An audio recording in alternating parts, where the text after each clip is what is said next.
जौनसार बावर के मेरे भाइयों बहनों और प्यारे बच्चों, आप सभी को मेरा प्यार भरा नमस्कार।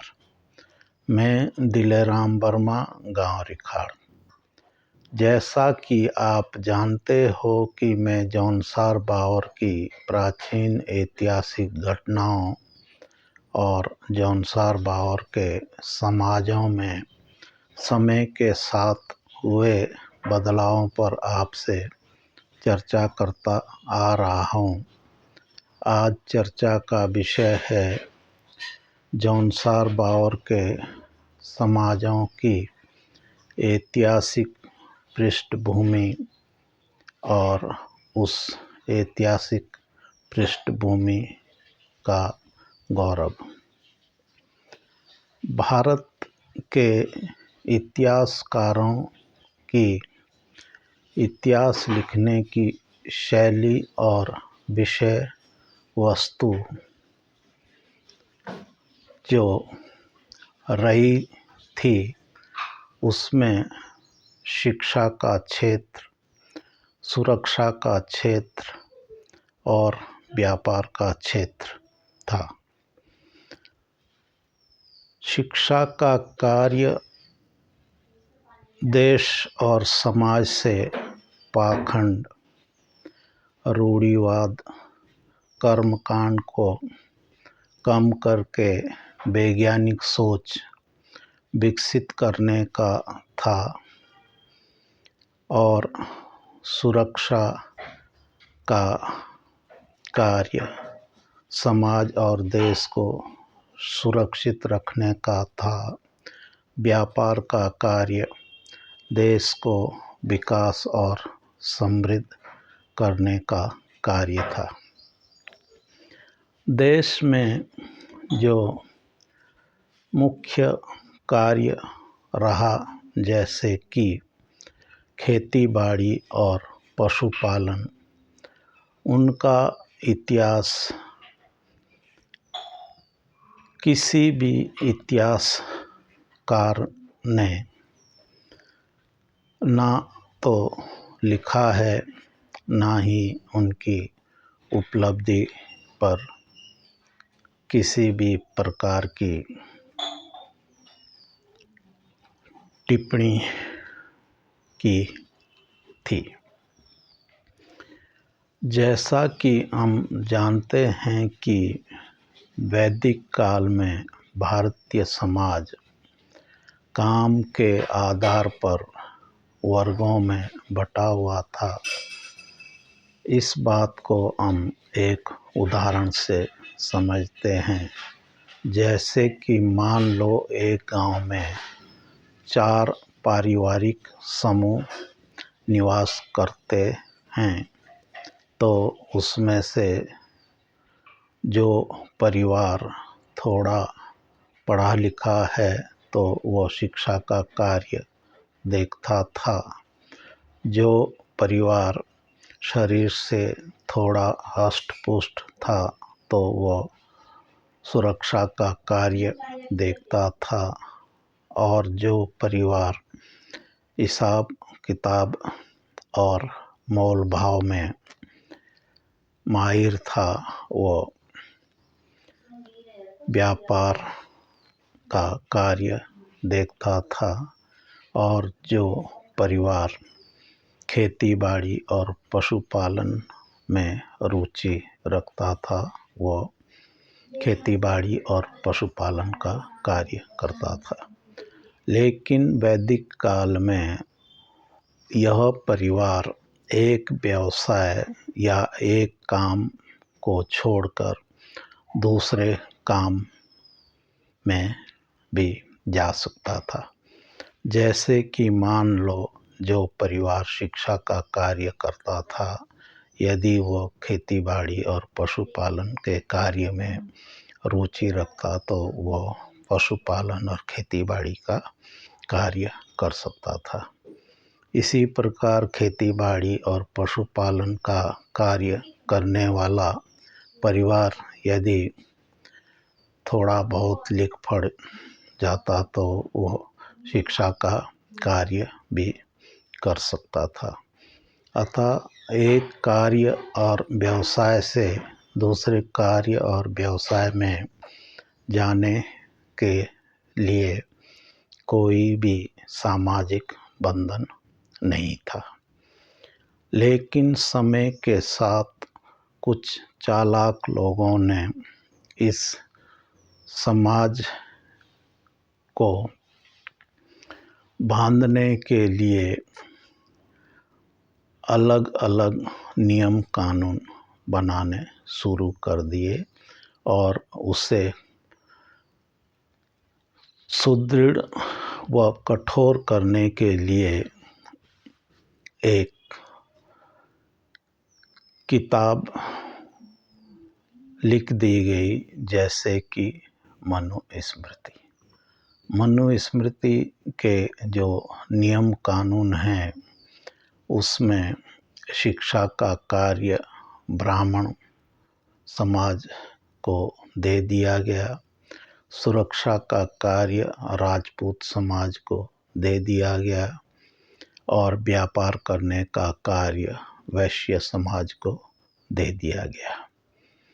उसके बाद पशुपालन और कृषि का कार्य शूद्र लोगों को दे दिया गया, लेकिन शूद्र लोगों को किसी भी प्रकार के अधिकार नहीं दिए थे, जबकि ब्राह्मणों ने अपने पास सबसे ज़्यादा अधिकार रख लिए थे।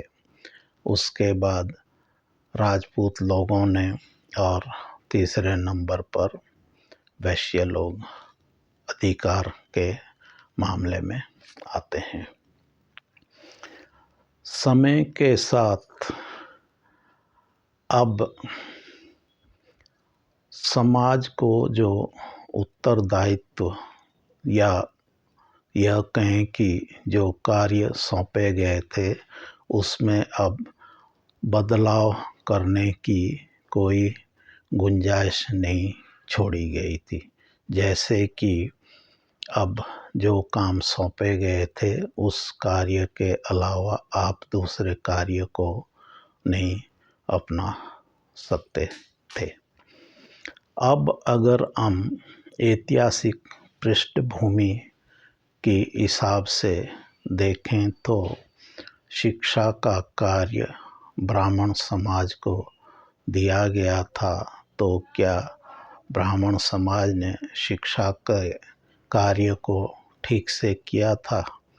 जैसा कि हम देखते हैं कि मुगलों के आने तक भारत देश की जनसंख्या 1% से भी कम शिक्षित थी, तो क्या उन्होंने अपने काम को सही ढंग से किया था?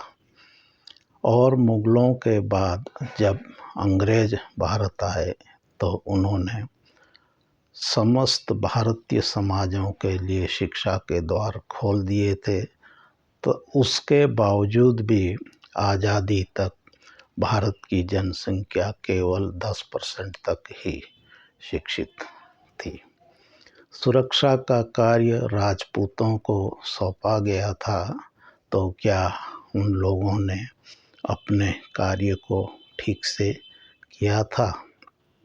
जैसे कि हम सब जानते हैं कि हमारा देश लगभग 1000 साल तक गुलाम रहा और 1947 में भारत के समस्त समाजों के प्रयासों से हमारा देश आज़ाद हुआ था। व्यापार के क्षेत्र में यदि देखें तो भारत की जनसंख्या आज़ादी तक भी केवल 25% लोग ही भुखमरी और गरीबी से ऊपर उठ पाए थे। तो क्या उन व्यापारियों ने अपने काम को सही ढंग से किया था? जब यह तीनों समाज के लोग अपने ऐतिहासिक पृष्ठभूमि और अपने ऐतिहासिक घटनाओं पर गर्व कर सकते हैं, तो शूद्र समाज के लोग, जिसमें कि आज समृद्ध कुछ समाज भी बन चुके हैं, जैसे कि जाट, मराठा, पटेल, कुर्मी, यादव इत्यादि, तो क्या उन लोगों ने भारतीय समाज के लिए जब पशुपालन और खेतीबाड़ी का कार्य किया था, तो क्या उन्होंने देश हित में कार्य नहीं किया, जिसके कारण उन्हें भी अपने ऐतिहासिक पृष्ठभूमि पर गौरव नहीं करना चाहिए? जब वो लोग अपने ऐतिहासिक पृष्ठभूमि पर गौरव कर सकते हैं, जिनकी वजह से देश अशिक्षित रहा, देश असुरक्षित रहा, देश विकसित और समृद्ध नहीं हो पाया, तो क्या शूद्र समाज के लोग, जिन्होंने देश के लिए खाद्यान्न उपलब्ध करवाया, तो उन्हें अपने ऐतिहासिक पृष्ठभूमि पर गौरव नहीं करना चाहिए?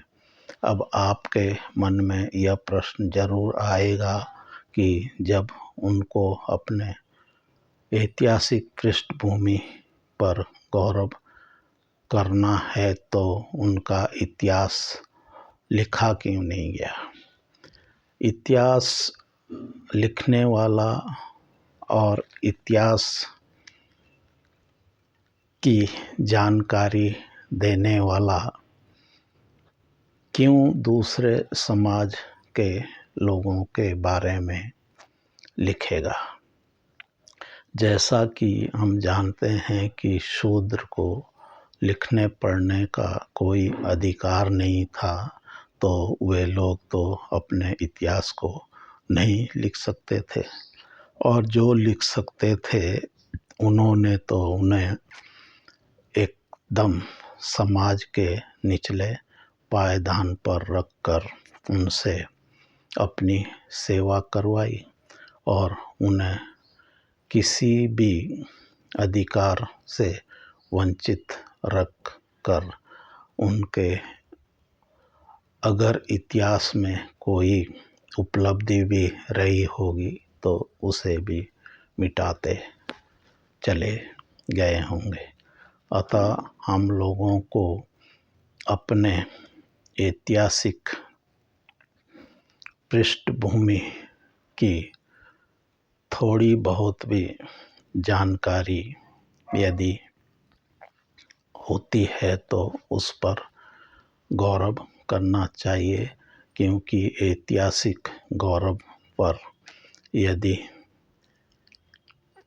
आप जानकारी लेते हैं तो आपका मनोबल और आत्मबल बढ़ेगा, जिससे आपकी सोच आगे वैज्ञानिक सोच की तरफ अग्रसारित होती रहेगी और अपने समाज के लिए आप अच्छा कार्य कर सकते हैं। आज इस बात की खुशी है कि श्री दौलत कुंवर अपने संघर्षों के वजह से विरोध झेलते रहे और इस विरोध के परिणाम स्वरूप उन्हें जेल भी जाना पड़ा, और आज बड़े हर्ष का विषय है कि उन्हें जेल से बेल मिल गई है। मैं दौलत कुंवर को इस उपलब्धि पर शुभकामनाएं देता हूं कि दौलत कुंवर ने जौनसार बावर में विशेषकर कोली समाज को सिर उठाने के साथ चलने का अवसर प्रदान किया है, जिसे हम चाहे या ना चाहें, वो तो एक इतिहास बना चुका है और आज नहीं तो आगे आने वाली पीढ़ियां दौलत कुंवर को जॉन सारबॉवर के संदर्भ में जब भी उन्हें अपने समाज पर गौरव करने का अवसर मिलेगा तो दौलत कुंवर को हमेशा याद रखा जाएगा। इसी के साथ मैं आज की अपनी चर्चाएं समाप्त करता हूँ। जय जॉन सारबॉवर, जय जॉन सारियत, जय भारत, धन्यवाद।